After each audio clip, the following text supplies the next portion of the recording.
running in some way or another since 1991. Now it's easy to see why audiences keep on flocking to see this show because it's a great experience for people who speak all languages.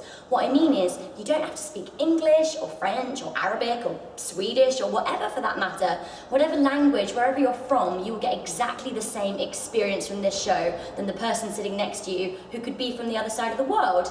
And that sense of kind of community spirit in Stomp is something I really like about the show.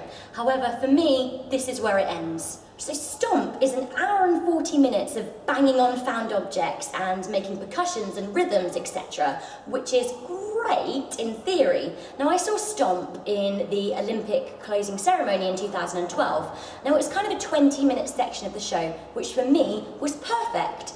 Each of the scenes are well executed and well performed, and it's really interesting to see what a group of performers can do with miscellaneous objects. However, for an hour and 40 minutes, this doesn't really work for me. It's like somebody telling the same joke over and over again, and by the end of it, I kind of just wanted them to stop stomping.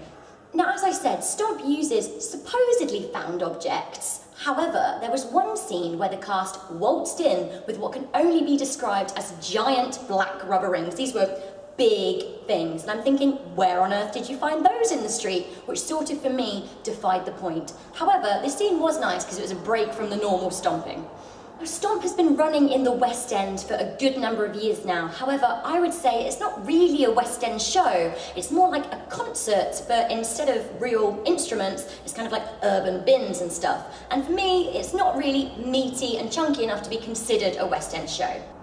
It came about in the 1990s, and for me, you can really see this in the set. Whilst it is very nice to look at, for me, it feels a little bit dated. It's kind of an idea that was explored 20 years ago that isn't particularly relevant in modern day theatre.